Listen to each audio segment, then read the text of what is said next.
بسم اللہ الرحمن الرحیم۔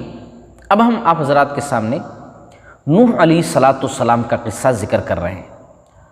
حضرت نوح علیہ السلام یہ ادریس علیہ السلام کے بعد آئے۔ ادریس علیہ السلام جب دنیا سے رخصت ہوئے تو اپنے پیچھے بہت سارے اللہ کے اچھے بندوں کو چھوڑ کر گئے۔ انہی اچھے بندوں میں چند لوگ بہت زیادہ اچھے تھے جن کا نام ود، سوا، یغوث، یعوق، نصر تھا۔ یہ لوگ اتنے اچھے تھے کہ قوم کے اندر ان کی مثال دی جاتی تھی۔ یہ لوگ جب دنیا سے رخصت ہو گئے، کافی عرصہ گزر چکا، وہ بچے جو ان کا نام صرف سنتے تھے وہ جب بڑے ہو گئے تو شیطان ان کے پاس آیا اور شیطان نے کہا کہ تم لوگ کیا کر رہے ہو؟ تمہارے آبا و اجداد اتنے اچھے تھے کہ لوگ مثالیں دیتے تھے اور آج تم ان کا نام تک نہیں لیتے ہو۔ لوگوں نے کہا پھر ہمیں کیا کرنا چاہیے؟ شیطان نے کہا کہ ان کی تصویریں بناؤ، انہیں یاد کرو۔ لوگوں نے ایسا ہی کیا، لیکن ان کی پوجا نہیں کی۔ اسٹیچو تو بنا دیا، مجسمے تو بنا دیے ان کی یاد میں، لیکن ان کی پوجا پرستش نہیں کی، کیونکہ اتنا علم ان کے پاس تھا کہ ان کی پوجا پرستش نہیں کرنی ہے۔ لیکن وہ لوگ بھی، اسٹیچو بنانے والے بھی جو دنیا سے رخصت ہو گئے، اور وہ جنریشن آئی جو اس اسٹیچو کے بارے میں زیادہ نہیں جانتی تھی کہ کیوں بنایا گیا تھا، کیسے بنایا گیا تھا، کچھ بھی نہیں پتا تھا۔ کافی سالوں کے بعد شیطان ان کے پاس آیا اور آ کر کے کہا کہ تمہارے آبا و اجداد ان سے دعائیں طلب کرتے تھے، ان سے مرادیں مانگا کرتے تھے، ان کی پوجا پرستش کرتے تھے، اور تم لوگ نہیں کر رہے ہو۔ اب چونکہ علم ختم ہو چکا تھا، علم لوگوں کے پاس نہیں تھا، جہالت بھر گئی تھی، جس کی وجہ سے لوگ ان کی پوجا پرستش شروع کر دی۔ تو اس طریقے سے اس دنیا کے اندر روئے زمین پر نوح علیہ السلام سے پہلے، ادریس علیہ السلام کے بعد شرک کی ابتدا ہوئی۔ اللہ کہ رسول صلی اللہ علیہ وسلم نے صحیح بخاری کتاب التفسیر کے اندر ایک حدیث کے اندر اس بات کا تذکرہ کیا ہے، اور یہی بت بعد میں عرب کے اندر پوجے گئے۔ عربوں کے اندر یہی بت، یہی اسٹیچو، یہی مجسمے آئے ہوتے ہوئے جو پوجے گئے، پرستش کیے گئے۔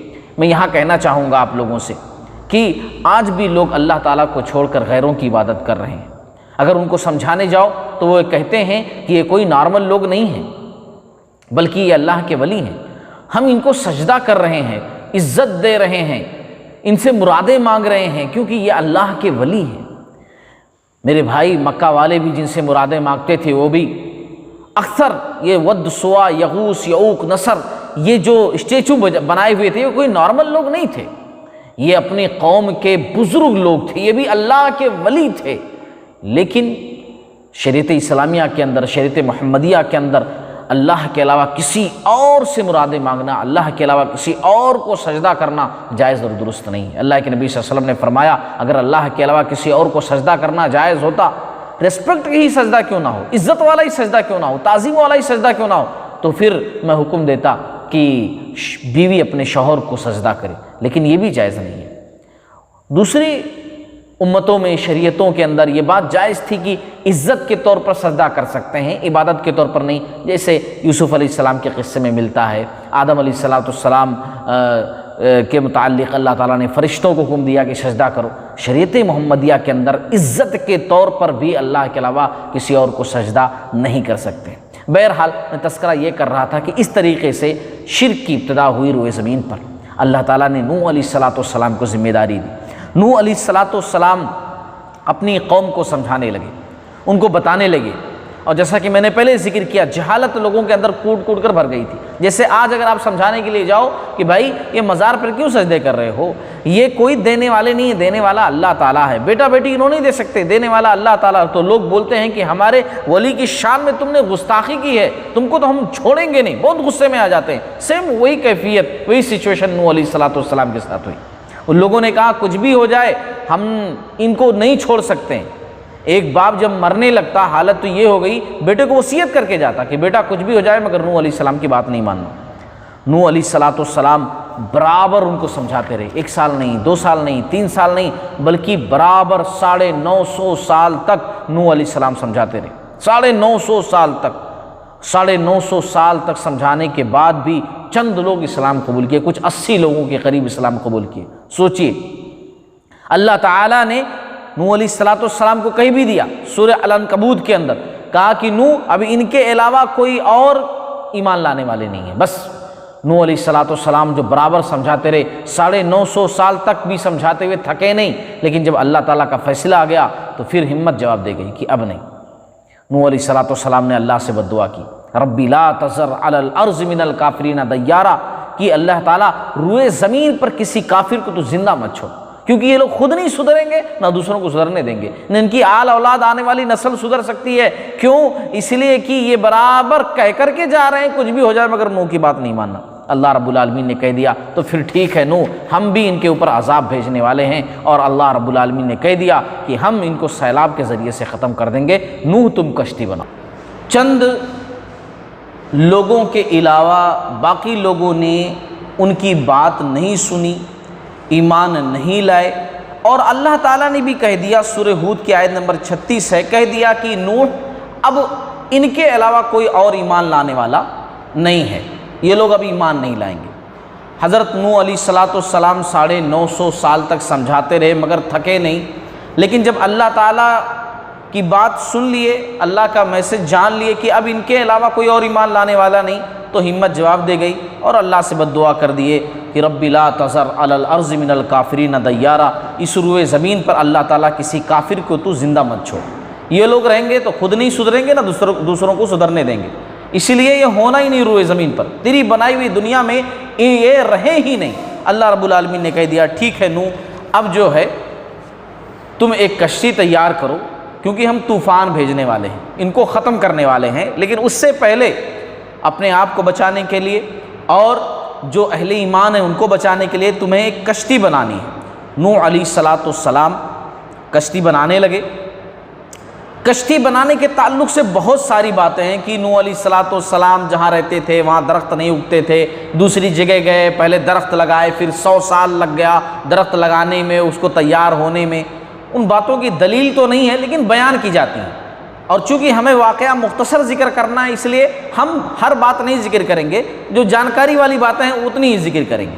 تو بہرحال کشتی بنانے لگے، اور کشتی تختوں اور کیلوں سے مل کر کے بنائی گئی، جیسے آج بھی ایک لکڑی کو دوسرے لکڑی سے جوڑنے کے لیے کام کرتے ہیں، جو طریقہ استعمال کرتے ہیں، ایسے ہی نوح علیہ السلام نے بھی استعمال کیا۔ اللہ تعالیٰ نے سورہ القمر کی آیت نمبر 13 میں اس کا تذکرہ کیا ہے، وَحَمَلْنَاهُ عَلَى ذَاتِ أَلْوَاحٍ وَدُسُرٍ، اور ہم نے اسے تختوں اور کیلوں والی کشتی پر سوار کر لیا۔ تو تختوں اور کیلوں سے وہ کشتی تیار کی گئی تھی، اور قصص الانبیاء کے اندر ہے کہ تارکول کا بھی استعمال نوح علیہ السلام نے کیا تھا۔ تارکول سے جو اس کی پینٹنگ کی تھی، تارکول سے، اور جو ہوتا نا کالا کالا ڈامر، اس کو الگ الگ جگہوں پر الگ زبان میں بولتے ہیں، روڈ پر بھی دیکھو استعمال کیا جاتا ہے۔ تو بہرحال وہ اس سے پینٹنگ کیے تھے تاکہ وہ اور مضبوط ہو جائے پانی وغیرہ سے۔ تو کشتی جو بن کر تیار ہوئی وہ اس طریقے سے تھی، کشتی بڑی محنت سے تیار ہوئی۔ کشتی جب بن کر تیار ہوئی تو کچھ اس طریقے سے تھی کہ لمبائی جو ہے 80 ہاتھ تھی، چوڑائی 50 ہاتھ تھی، اونچائی 30 ہاتھ تھی، 3 فلور کی کشتی تھی۔ سامنے کے حصے کو اتنا دھاردار بنایا گیا تھا تاکہ وہ پانی کو آرام سے پھاڑتے ہوئے چیرتے ہوئے کشتی آگے بڑھ سکے، اور 3 منزلہ تھی، ہر منزل 10 ہاتھ تھی، 10 ہاتھ وہ کشتی کی۔ سب سے نچلی منزل جانوروں کے لیے، درمیانی منزل انسانوں کے لیے، اوپر والی منزل جو ہے پرندوں کے لیے تھی، اور اوپر سے ایک ڈھکن بھی بنایا گیا تھا تاکہ اس کے اندر پانی نہ آئے، کیونکہ اوپر سے بھی پانی آنا تھا۔ تو بہرحال اس طریقے سے کشتی بنائی گئی تھی۔ دروازے اسٹیپ بائی اسٹیپ تینوں ایک ساتھ ہی تھے، ایسا چوڑائی والے حصے کی طرف سے دروازے تھے، تینوں فلور کے جو تھے دروازے۔ تو اس طریقے سے کشتی بن کر تیار ہو گئی۔ اچھا، کشتی بن کر جب تیار ہو گئی، اب نوح علیہ السلام اللہ کے وعدے کا انتظار کرنے لگے۔ اللہ تعالیٰ کا وعدہ کب آئے گا وہ اللہ کو معلوم، لیکن اللہ نے اتنی نشانی بتائی تھی، وفارت تنور، جب تنور میں سے پانی نکلنے لگے۔ تو اب بہت سارے لوگوں نے اس کی تفسیر یہ کہ مفسرین نے کہ تنور کا مطلب جو نوح علیہ السلام کے گھر میں جو ہے تنور تھا، یعنی روٹی پکانے والی جو جگہ تھی، اس میں سے جب پانی نکلنے لگے تو سمجھ لیجئے کہ طوفان اب آنے والا ہے، اب کشتی میں بیٹھ جاؤ۔ لیکن مفسر قرآن عبداللہ بن عباس رضی اللہ تعالیٰ عنہ نے اس کی تفسیر یہ کی کہ تنور سے مراد پوری روئے زمین، جب زمین میں سے اچانک پانی نکلنا شروع ہو جائے تو سمجھ جائیں اے نوح کہ اب طوفان جو ہے آنے والا ہے۔ بہرحال اللہ تعالیٰ نے تو اتنا کہا وفارت تنور، جب تنور میں سے پانی نکلنے لگے۔ اچھا اس بیچ ایک واقعہ بڑا مشہور ہے، واقعہ یہ مشہور ہے کہ قوم والوں نے کیا کیا، اس میں جا کر کے کشتی میں ٹوائلٹ کر دیا، پوری کشتی ٹوائلٹ سے بھر دی مذاق اڑانے کے لیے۔ جب کشتی بنا رہے تھے تب بھی مذاق اڑائے کہ پہلے نبی بنتے تھے اب دیکھو فرنیچر والے بن گئے، اب یہ کام کر رہے ہیں، ہے نا، لکڑی والا کام کرنا شروع کر دیا، ابھی تک نبی بنے ہوئے تھے۔ جتنے لوگ اتنی باتیں مذاق اڑانے کے لیے، اللہ تعالیٰ نے سورہ ہود کی آیت نمبر 38 اور 39 میں ذکر کیا ہے کہ نوح علیہ السلام کشتی جب بناتے تھے اپنے لوگوں کے ساتھ تو لوگ مذاق اڑاتے تھے، تو نوح علیہ السلام کہتے تھے کہ ایک دن آئے گا ہم بھی تمہارا مذاق اڑائیں گے، یعنی ابھی مذاق اڑا لو لیکن اللہ کا جب وعدہ آئے گا تب تم کو پتہ چلے گا کہ ہم ایسا کیوں کر رہے ہیں، ابھی مذاق اڑا لو۔ تو بہرحال ایک بات اور بھی بہت مشہور ہے لیکن اس کی کوئی دلیل نہیں ہے، کوئی سر پیر نہیں ہے، بس مشہور ہو گیا ہے، لوگوں نے مشہور کر دیا ہے کہ ٹوائلٹ سے پوری کشتی کو بھر دیا تھا ان لوگوں نے۔ پھر اس کے بعد ایک دن کوئی اندھا جا کر گر گیا اس میں تو اس کو روشنی آ گئی، یعنی وہ ٹوائلٹ اتنا پاورفل ہوگا اس کو روشنی آ گئی، تو نتیجہ کیا ہے، جتنے آس پاس سب مریض وریض تھے سب نکال کر لگانا شروع کر دیے، اور خود ہی کیے تھے، خود ہی صاف بھی کر دیے کشتی کو۔ لیکن کہنے کے لیے بڑی مشہور ہے ساری باتیں، مگر کوئی سر پیر نہیں، کوئی دلیل نہیں ہے، بس لوگ کہتے ہیں، بیان کرتے ہیں مزے کے واسطے، لوگ سنتے بھی ہیں مزے کے واسطے۔ تو بہرحال پھر اس کے بعد ہوا ایک دن جیسا کہ اللہ تعالیٰ نے وعدہ کیا تھا، پانی اوپر سے بھی برسنا شروع ہوا، زمین میں سے نکلنا شروع ہوا، پوری روئے زمین ایسا لگ رہا تھا کہ جو ہے سب تنور والی جگہ بن چکی ہو۔ نوح علیہ السلام نے اپنے لوگوں کو حکم دیا کہ سب چڑھو کشتی کے اندر، جتنے ایمان والے تھے کہا کشتی میں چڑھو، اور ہاں جانوروں کا پرندوں کا سب کا ایک ایک جوڑا لے لو، سب کو چڑھاؤ اور سب لوگ چڑھ جاؤ۔ تو جس طرح میں نے ذکر کیا تھا کہ 3 منزلہ تھی، پہلی منزل پر جو ہے نوح علیہ السلام نے جانوروں کو رکھا، دوسری منزل پر انسانوں کو، اور جو اوپر والی منزل تھی اس میں پرندوں کو رکھا گیا۔ جو باتیں آئی ہیں تفسیر وغیرہ کے اندر وہ اس طریقے سے کہ پرندوں میں سب سے پہلے چھوٹے طوطے کو چڑھایا گیا تھا، سب سے پہلے ایک طوطے کو داخل کرایا گیا تھا، اور جانوروں میں سب سے آخر میں گدھے کو جو ہے داخل کرایا گیا تھا۔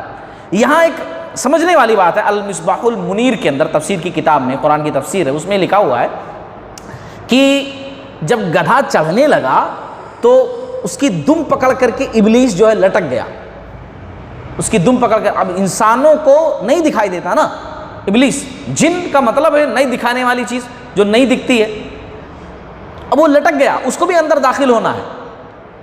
اب بیچارہ جیسے ہی گدھا جو ہے اندر، اب اگلا پیر اس کا اندر ہے لیکن پچھلا پیر جیسے اٹھانا چاہتا اندر داخل ہونے کے لیے دم پکڑ کر کھینچ دیتا، گدھا صحیح طریقے سے اپنا پیر نہیں اٹھا پاتا اور وہ پھنسا ہوا، ایسا لگتا ہے پھنسا ہوا اسی جگہ پر، اور اب پانی نکل رہا ہے، اب سب چڑھ چکے ہیں، اس کو ہی چڑھانا ہے۔ نوح علیہ السلام نے کہا کہ تو جلدی چڑھ، اگرچہ تیرے ساتھ شیطان ہی کیوں نہ ہو لیکن چڑھ تو اندر جلدی سے۔ تو اس طریقے سے جو ہے شیطان بھی اندر انٹر ہو گیا، اور گدھے کے ساتھ جو ہے شیطان بھی داخل ہو گیا، ابلیس بھی جو ہے داخل ہو گیا۔ بہرحال نوح علیہ السلام کے ساتھ جو لوگ کشتی کے اندر سوار ہوئے وہ کل جو ہے بتائے جاتے ہیں 80 افراد تھے، اس سے زیادہ نہیں، 950 سال کا عرصہ، اس میں ایمان لانے والے 80 لوگ، ہے نا۔ آج بہت سارے لوگ شکایتیں کرتے نظر آتے ہیں، فلاں امام صاحب اتنے سال سے ہیں مگر کچھ ترقی نہیں ہو رہی ہے۔ اللہ تعالیٰ توفیق بھی دینا۔ نوح علیہ السلام نبی تھے، نبی سے بڑھ کر اور سب سے بہترین طریقے سے کون سمجھا سکتا ہے؟ لیکن جب اللہ تعالیٰ کسی کو ہدایت نہ دے تو کون ہدایت دے سکتا ہے؟ کوئی ہدایت دینے والا نہیں۔ اور وہ بھی 1 سال 2 سال 5 سال 10 سال 20 سال نہیں، 950 سال تک سمجھائے۔ کتنے لوگ ایمان قبول کیے؟ 80 افراد، ہے نا، اتنے ہی لوگ ایمان قبول کیے۔ اب پھر اس کے بعد جو ہے عبداللہ بن عباس رضی اللہ تعالیٰ عنہ کہتے ہیں تفسیر کرتے ہوئے کہ انہی میں نوح علیہ السلام کے 3 بیٹے بھی تھے، حام، سام، یافس، 3 بیٹے نوح علیہ السلام کے تھے۔ حالانکہ نوح علیہ السلام کے 4 بیٹے تھے، اس میں ایک بیٹا یام بھی تھا جس کو قرآن میں کنعان کہا گیا ہے۔ تو یہ بیٹا اسلام قبول نہیں کیا تھا، اسلام قبول نہیں کیا تو کشتی میں سوار نہیں ہو سکتا۔ کشتی میں سوار ہونے کے لیے ٹکٹ کیا ہے؟ ایمان جو ہے۔ نوح علیہ السلام کی بیوی بھی نہیں سوار ہوئی، کیوں؟ وہ بھی کافرہ تھی، نوح علیہ السلام کی بیوی بھی۔ تو بیٹا کنعان اور جس کا نام یام تھا، اور بیوی بھی یہ دونوں سوار نہیں ہوئے، باقی سارے لوگ جو ہے کشتی میں سوار ہو گئے۔ اب نوح علیہ الصلوۃ والسلام دعا پڑھ کر کے کشتی میں سوار ہو گئے، اور پھر اس کے بعد جو ہے اللہ رب العالمین نے طوفان مکمل بھیج دیا۔ اب زندگی کہاں، صرف کشتی کے اندر جو لوگ ہیں وہی زندگی، باقی سب کچھ ختم، سب کچھ ختم۔ بلکہ بیان کیا جاتا ہے کہ پہاڑ کی چوٹیوں سے 80 میل لمبے حصے تک پانی بہ رہا، طوفان بہ رہا، اور موجوں پر کشتی جو ہے چل رہی ہے، نوح علیہ الصلوۃ والسلام کی کشتی۔ اچھا، اس سچویشن میں ایک واقعہ قرآن نے ذکر کیا ہے، سورہ ہود وغیرہ کے اندر یہ واقعہ ذکر کیا گیا۔ اللہ تعالیٰ نے آپ 45-47 آیتیں آپ پڑھیں گے سورہ ہود کی، تو اس میں یہ واقعہ آپ کو ملے گا۔ اللہ نے ذکر کیا کہ نوح علیہ الصلوۃ والسلام کشتی میں ہیں، باہر دیکھ رہے ہیں، کشتی سے پورا منظر دیکھ رہے ہیں۔ ان کا بیٹا، اب باپ ہے نا، بیٹا یام جس کو کنعان، وہ سامنے ڈوب رہا ہے، ابھی تو وہ تیر رہا ہے۔ نوح علیہ السلام اس سے بات کر رہے ہیں، بیٹا ایمان لے آؤ، اللہ کو مان لو، کشتی میں بٹھا لوں گا، کشتی میں چڑھا لوں گا۔ بیٹا کہہ رہا ہے کہ نہیں نہیں، وہ پہاڑ کی چوٹی، ابھی پانی وہاں تک نہیں پہنچا ہے، میں تیر کر کے جاؤں گا، وہ پہاڑ پر چڑھ جاؤں گا، بچ جاؤں گا، مگر ایمان نہیں لاؤں گا۔ نوح علیہ السلام نے کہا بیٹا یہ اللہ کا عذاب ہے، آج کوئی نہیں بچنے والا، وہی لوگ بچ سکتے ہیں جو اس کشتی میں آئیں گے، صرف وہی لوگ بچ سکتے ہیں، کوئی نہیں بچ سکتا، میری بات مان، ایمان لے آ، کشتی میں بٹھا لوں گا تجھے۔ کہا نہیں نہیں۔ یہ باتیں چل ہی رہی تھی، ایک بڑی موج آئی، غرق ہو گیا۔ نوح علیہ الصلوۃ والسلام نے اللہ سے کہا کہ اے اللہ تعالیٰ، شکوہ شکایت کی بات یہ نہیں تھی نوح علیہ السلام کی، دراصل نوح علیہ الصلوۃ والسلام جو ہے وہ یہ جاننا چاہتے تھے کہ ایسا کیوں، ان کا ایک سوال تھا، وضاحت چاہ رہے تھے نوح علیہ السلام، اللہ تعالیٰ سے لڑ نہیں رہے تھے یا کوئی شکایت نہیں کر رہے تھے۔ اے اللہ تعالیٰ، میرا بیٹا، تو نے تو کہا ہے کہ میرے اہل کو تو بچائے گا، اور میرا بیٹا میرے اہل میں سے ہے اور وہ بھی ڈوب گیا، کیسے؟ تو نے کہا تھا کہ تیرے اہل کو بچاؤں گا، اور میرا بیٹا تو میرے اہل میں سے ہی ہے، میرے گھر والوں میں سے۔ اللہ تعالیٰ نے جواب دیا، سورہ ہود کی آیتیں ہیں، اللہ نے کہا کہ تیرا بیٹا تیرے اہل میں سے نہیں ہے، کیونکہ وہ ایمان نہیں لایا۔ اس واقعے سے ایک بڑی نصیحت ملتی ہے نا، بڑی نصیحت ملتی۔ آج جو ہم نے عقیدہ بنا لیا نا، فلاں بابا کا دامن پکڑ کر چلے جائیں گے، کوئی چانس نہیں، کوئی چانس نہیں، کسی کا دامن و امن نہیں ہے نا۔ ایک نبی جب اپنے بیٹے کو نہیں بچا سکتا تو کون بابا کس کے دامن کو بچا سکتا ہے پکڑ کر کے؟ ہاں، ہم خاندان میں ایک حافظ قرآن بنا دیے تو کافی، اب کچھ بھی کر لو، وہ حافظ صاحب کے ساتھ چلے جائیں گے، وہ حافظ صاحب ساتھ اتنے گھرانوں کو، اپنے خاندان کے اتنے گھرانوں کو لے کر جنت میں چلے جائیں گے۔ یہاں ایک نبی اپنے بیٹے کو نہیں بچا سکتا، صحیح نہیں، ایمان والا نہیں، عمل نہیں، ختم، اللہ تعالیٰ نہیں پاس کرے گا۔ یہ اصول ہے اللہ کے نبی صلی اللہ علیہ وسلم زندگی میں، اپنے جس نبی کے ہم امتی ہیں نا، آپ صلی اللہ علیہ وسلم اپنی زندگی میں کہا کرتے تھے، ایک ایک خاندان والوں کا نام لے کر کے، قبیلے والوں کا نام لے کے، اے بنو ہاشم، اے بنی فہد، اے بنی فلاں، اے بنی فلاں، اے میری بیٹی فاطمہ، اس دنیا کے اندر جو کچھ مانگنا ہے مجھ سے مانگ لو، سوال کرنا ہے سوال کر لو، قیامت کے دن یہ تمہارا باپ تمہارے واسطے کچھ نہیں کر سکتا۔ یہ ہے اسلام۔ مگر ہم نے آسان سمجھ لیا کہ کچھ بھی نہیں کرو، فلاں بابا کے مرید بن جاؤ، ختم۔ آپ نماز بھی نہیں پڑھے تو کوئی بات نہیں، بابا تو پڑھ رہے ہوں گے، ان کا میں مرید بن گیا ہوں، ہے نا۔ حالانکہ یہ پیری مریدی میں بہت سارے سوال بھی سامنے آ جاتے ہیں۔ ابھی حال میں ایک بابا خودکشی کر لیے، آپ لوگوں نے سنا ہوگا، خودکشی کر لیے۔ خودکشی اسلام کے اندر حرام ہے۔ اب مجھے بتائیے کہ ان کے جتنے مرید ہوں گے وہ سب تو خطرے میں ہیں، کیونکہ جب وہی ان کا ہی فائنل نہیں ہے، اب خودکشی تو حرام موت مرے نا، وہ خودکشی کیے تو حرام موت مرے، تو جب ان کا ہی جنت میں جانا طے نہیں ہے تو پھر مریدہ کیسے جائیں گے؟ ہے نہیں، سمجھنے والی بات ہے۔ تو بہرحال بات کہیں اور نہ نکل جائے، مختصر مجھے ذکر کرنا ہے۔ تو اس طرح نوح علیہ الصلوۃ والسلام کی کشتی میں بیٹھتے وقت بھی ایک واقعہ پیش آیا، جب نوح علیہ الصلوۃ والسلام تھے، کشتی کے اندر بہت زیادہ گندگی ہو گئی تھی۔ قصص میں، واقعات میں یہ بھی ذکر کیا جاتا ہے، حالانکہ ان کی کوئی دلیل نہیں، میں اس لیے بتلا دیتا ہوں، کوئی دلیل نہیں ہے کہ کوئی شخص یہ نہ کہے کہ اس کی بھی دلیل ہے۔ واقعات میں بیان کیا جاتا ہے، قصص وغیرہ میں لکھا ہوا ہے کہ جب کشتی میں گندگی بہت زیادہ ہو گئی، کیونکہ اب اسی کے اندر ہی گندگی پوری تھی، تو نوح علیہ الصلوۃ والسلام سے لوگوں نے کہا کہ گندگی بہت زیادہ ہو گئی ہے، کیا کریں؟ تو نوح علیہ السلام کی طرف اللہ تعالیٰ نے میسج بھیجا، پیغام بھیجا کہ جو ہے ہاتھی کو بھی سوار کرائے تھے، ہاتھی کی دم پکڑ کر کھینچو اللہ کے حکم سے، ہاتھی کو دم پکڑ کر کھینچے، اس کو ہلائے جھجوڑے تو پیدائش ہوئی خنزیر کی، اللہ نے اسی سے خنزیر کو پیدا کیا، اور خنزیر نے کیا کیا پیدا ہونے کے بعد؟ ساری غلاظت کو صاف کر دیا۔ ایسے بہت سارے واقعات ہیں کہ چوہے بہت زیادہ ہو گئے تو بلی کی پیدائش اللہ تعالیٰ نے کی، ہے نا، یہاں تک کہ جو ہے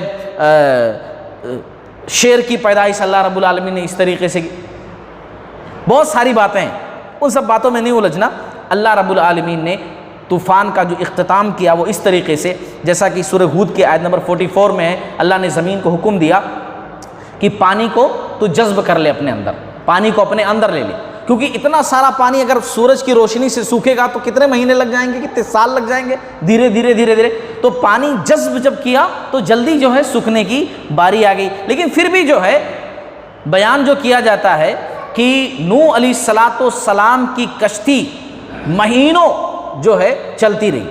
قرآن نے ایگزیکٹ نہیں بیان کیا ہے کہ طوفان نوح کتنے دن کا تھا، اپنی اپنی رائے ہیں، لیکن جودی پہاڑ پر، جس پہاڑ پر جا کر کے کشتی رکی ہے نا، مہینوں چلنے کے بعد، ادھر ادھر پھرنے کے بعد، بہت سارے لوگ بولتے ہیں کہ خانہ کعبہ جہاں وہاں طواف کرتی رہی کشتی، اس کی بھی کوئی دلیل نہیں، بس لوگوں کی باتیں ہیں، صرف مشہور ہو گئی ہیں۔ کشتی جا کر کے جودی پہاڑ پر رکی، اور جودی پہاڑ کے تعلق سے مشہور ہے کہ وہ ترکی کے اندر ہے، بلکہ بعض لوگوں کا کہنا تو یہ ہے کہ ترکی کے پہاڑ پر، جودی پہاڑ پر ابھی بھی کشتی کے کچھ نشان پائے جاتے ہیں، ہو سکتا ہے، چانسز ہیں، کیونکہ اللہ تعالیٰ نے سورہ القمر کے اندر کہا وَلَقَدْ تَرَكْنَاهَا آیَةً فَهَلْ مِن مُدَّکِرٍ، اور بے شک ہم نے اس واقعے کو نشانی بنا کر باقی رکھا، بس کوئی نصیحت حاصل کرنے والا ہے؟ ہم نے باقی رکھا، اللہ نے کہا اس واقعے کو، تو ہو سکتا ہے اللہ رب العالمین نے کچھ نشان اس کے باقی چھوڑے ہو، اللہ رب العالمین اس کی شان۔ تو بہرحال جا کر کے جودی پہاڑ پر کشتی رکی، اور کشتی وہاں ایک مہینے تک ٹھہری رہی، کیونکہ پانی جذب ہونے کے بعد بھی مٹی پوری اتنی گیلی ہو چکی تھی، دلدل ٹائپ کی ہو گئی تھی، اگر اترتے تو سیدھے ہی مٹی میں چلے جاتے، یعنی ابھی تو پانی میں ڈوبنے کا خطرہ تھا اور اب مٹی میں ڈوب کر مر جانے کا خطرہ تھا۔ تو ایک مہینے تک رکے رہے جو ہے نوح علیہ السلام، پھر اس کے بعد جو ہے کوے کو بھیجا، پرندوں کو رکھے تھے نا، کوے کو بھیجا، کہا کہ یہ سب جو ہے دلائل کے ساتھ نہیں ہے، یہ باتیں جو مشہور ہے، میں اس لیے ذکر کر رہا ہوں کہ یہ باتیں آپ لوگوں کے سامنے جب آئیں تو آپ یہ نہ کہیں کہ ارے، کیونکہ آج کل بہت بڑی بیماری ہے سب میں، ہمارے نوجوانوں میں، بہت سارے لوگوں میں، کہ مولانا فلاں بات آپ چھوڑ دیے تھے، وہ بھی بیان کرتے تو کتنا اچھا رہتا، فلاں مس کر دیے تھے اسی بات، فلاں بات وہ بھی اگر کہتے تھے تو مزہ جاتا ہے نا۔ حالانکہ جتنی باتیں کہنے کی اگر میں کہوں تو پورا وقت ہی ختم ہو جائے گا، لیکن میں اس لیے کہہ رہا ہوں کہ دیکھو یہ باتیں ہیں، بیان کی جاتی ہیں، لیکن ان کا کوئی دلیل نہیں، کوئی پروف نہیں ہے، اسرائیلیات میں سے ہیں، تورات وغیرہ کی باتیں لوگ بیان کرتے ہیں، تورات میں لکھی ہوئی ہیں، اب تورات کے اندر وہ باتیں صحیح ہیں یا نہیں صحیح ہیں، کیونکہ تورات تو گڑبڑ کر دی گئی ہے، صحیح غلط سب ملا دیا گیا ہے، اس میں صحیح کیا غلط۔ تو کوے کو بھیجا، نوح علیہ السلام نے جا کر پتہ لگا کر آؤ کیا عالم ہے نیچے، تو کوا لاشیں کھانے میں لگ گیا، ہے نا، اب لاش ادھر کفار کی لاشیں بکھری پڑی تھیں، لاشیں کھانے میں لگ گیا، تو جو ہے نوح علیہ السلام نے کہا کہ تو ہمیشہ لوگوں سے ڈرتا ہی رہے، ایسے ہی تو رہے۔ ابھی بھی دیکھو کوے کو نا، کوا جو ہے اتنا ڈرتا رہتا ہے کہ خالی ایسے کرو بھاگ جاتا ہے، لوگ ایسا مثال بیان کرتے ہیں۔ 40 دن اور گزر گئے، پھر نوح علیہ السلام نے جو ہے کبوتر کو بھیجا تو کبوتر گیا اور پنجوں میں جو ہے بیٹھ کر کے مٹی اس کی لگی ہوئی تھی، لایا بھی۔ نوح علیہ السلام وہ مٹی دیکھ کر پتہ لگا لیا کہ ابھی مٹی سخت اتنی نہیں ہوئی ہے، نہیں نیچے اتر سکتے ہیں ابھی مٹی۔ پھر اس کے بعد دوبارہ 40 دن کے بعد پھر بھیجا نوح علیہ السلام نے، اب جا کر چیک کراؤ، تو کبوتر وہ گیا، بیٹھا بھی، زیتون کا پتا بھی لے کر کے آیا، تو اس سے معلوم ہوا نوح علیہ السلام کو کہ ہاں پانی بہت نیچے جا چکا ہے نا، اور مٹی بھی سخت ہو چکی ہے۔ تب لوگوں کو جو ہے اترنے کا حکم دیا، اور کبوتر کو کہا کہ تو امن کا نشان ہے، تو بڑا اچھا پرندہ ہے، اس لیے آج لوگ بولتے ہیں کہ کبوتر بولے تو امن کا نشان ہے نا، امن کا پرندہ مانا جاتا ہے کبوتر، اسی بات کو لے کر کے نوح علیہ السلام نے ایسا کیا۔ اب یہ سارے پروسیجر جو میں بتا رہا ہوں کہ طوفان آیا، کشتی ٹھہری، پھر نیچے اترے، بعض مفسرین ذکر کرتے ہیں پورا 1 سال لگ گیا اس میں، ان تمام چیزوں میں۔ طوفان شروع ہوا، طوفان ختم ہوتے ہوئے، زمین پر آتے ہوئے لوگوں کے دوبارہ، یہ پورا پروسیجر کتنا ہو گیا؟ 1 سال کم سے کم لگ گیا۔ پھر اس کے بعد نوح علیہ السلام جو ہے کشتی سے نیچے اترے اور ایک جگہ قیام کیے. سارے لوگ کشتی سے نیچے اترنے کے بعد ایک جگہ قیام کیے. اب 80 لوگ تھے تو اس بستی کا نام رکھے ثمانین. عربی میں ثمانین مطلب 80. تو وہ 80 لوگ تھے, اس بستی کا نام کیا رکھا گیا؟ ثمانین. مفسرین ذکر کرتے ہیں, قصص الانبیاء میں ہے کہ جب ایک دن سو کر کے اٹھے تو 80 زبانیں ہو گئیں. اللہ تعالیٰ نے سب کی زبان الگ الگ کر دی, یعنی لینگویج 80 زبانیں ہو گئیں. اور نوح علیہ السلام سب کا ترجمہ کرتے تھے. ہو سکتا ہے انہی میں تیلگو بھی رہا ہو, انہی میں فلاں بھی رہا ہو, انہی میں فلاں بھی رہا ہو, انہی میں عربی, اردو, فارسی سب رہا ہو سکتا ہے. تو 80 زبانیں ہو گئیں اور نوح علیہ السلام کو ساری زبانیں سکھائی دیں اللہ تعالیٰ نے. تو نوح علیہ السلام جو ہے سب کا ترجمہ کرتے تھے. ہاں ان کے کہنے کا مطلب یہ ہے, یہ ایسا ایسا ایسا. اس طریقے سے زبانیں دنیا کے اندر جو ہے پھیلی. اب ایک چیز میں ذکر کر دوں کہ وہ 80 لوگ جو تھے ان لوگوں سے دنیا دوبارہ شروع نہیں ہوئی, دنیا ساری ختم ہو گئی اس وقت. وہ جو جانور تھے اس کشتی کے اندر انہی سے دوبارہ جانور ہوئے, جو پرندے تھے انہی سے دوبارہ پرندے ہوئے, جو انسان تھے سارے کے سارے لوگ ان کی نسل چلی ہی نہیں. صرف نوح علیہ السلام کے 3 بیٹوں کی نسل سے دنیا دوبارہ آباد ہوئی. اسی لیے نوح علیہ السلام کو آدم ثانی کہا جاتا ہے, سیکنڈ آدم. آدم علیہ السلام سے دنیا شروع ہوئی نا, نوح علیہ السلام کو آدم ثانی اسی لیے کہا جاتا ہے سیکنڈ آدم, کیونکہ نوح علیہ السلام کے 3 بیٹوں سے حام, سام, یافس, اب یام تو ختم ہو گیا, حام, سام, یافس, ان تینوں سے دوبارہ دنیا شروع ہوئی, ری اسٹارٹ, دوبارہ دنیا شروع ہوئی انہی 3 بیٹوں سے. باقی جو اور لوگ تھے کشتی کے اندر ان کی نسل اللہ تعالیٰ نے آگے بڑھائی ہی نہیں. اچھا ایک چیز بہت زیادہ جو مجھے پڑھنے کو ملی ہے, میں آپ لوگوں کے سامنے وہ رکھتا ہوں. حالانکہ ان باتوں کو بھی کوئی خاص دلیل نہیں ہے, لیکن ذکر کر دینا مناسب سمجھتا ہوں کہ سمرہ رضی اللہ تعالیٰ عنہ ایک صحابی ہیں, ان کے تعلق سے ایک بات آتی ہے کہ ان کا کہنا تھا, ان کی سوچ تھی کہ عربوں کے باپ جو ہے حام ہیں, یعنی عرب کس کی نسل سے ہیں؟ نوح علیہ السلام کے بیٹے حام سے, ہے نا. اور اسی طریقے سے نہیں, سام کی نسل سے عرب ہیں, اور حبشی جو ہیں حبشہ وغیرہ کے رہنے والے کالے وہ حام کی نسل سے ہیں, اور روم کے لوگ جو ہے یافس کی نسل سے ہیں. سعید بن المسیب رحمۃ اللہ علیہ مشہور تابعی ہیں, تابعی میں بڑا مقام ہے ان کا, سعید بن المسیب رحمۃ اللہ علیہ, ان کا کہنا یہ تھا, ان کی سوچ ہے, میں لوگوں کی سوچ بتا رہا ہوں, ان کا ماننا ایسا تھا پہلے کے لوگوں کا.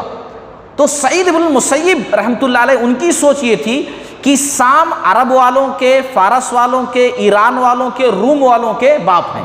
کون؟ سام.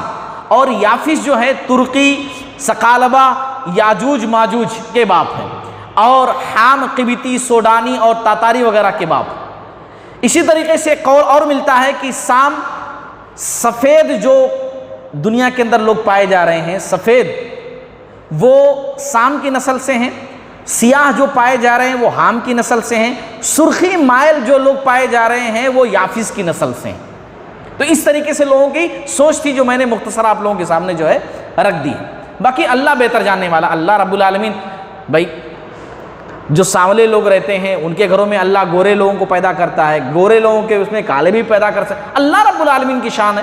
اللہ تعالیٰ نے آدم علیہ السلام کو جب بنایا تھا تو ہر قسم کی مٹی لی تھی, اور اس مٹی کے پروسیجر میں جو ہے بہت ساری اسٹیپ بائی اسٹیپ چیزیں تھیں. پہلے ان کو گوندا گیا, کچڑ بنایا گیا, سکھایا گیا, پھر اس کو دھوپ میں اللہ تعالیٰ نے ایسے ہی چھوڑ دیا. ٹھن جب ہوگی, آواز آنے لگی, پختہ مٹی ہو گئی, پھر اللہ رب العالمین نے اس میں روح ڈالی. اللہ تعالیٰ کی شان, اللہ تعالیٰ جیسا کرنا چاہے. تو بہر یہ اس طریقے سے جو ہے دنیا دوبارہ شروع ہوئی, ہے نا. اسی لیے نوح علیہ السلام کو آدم ثانی کہا جاتا ہے. عبداللہ بن عباس رضی اللہ تعالیٰ عنہ کا قول ہے کہ نوح علیہ السلام کو پیغمبری 480 سال کی عمر میں ملی, اور طوفان کے بعد وہ 350 تک زندہ رہے.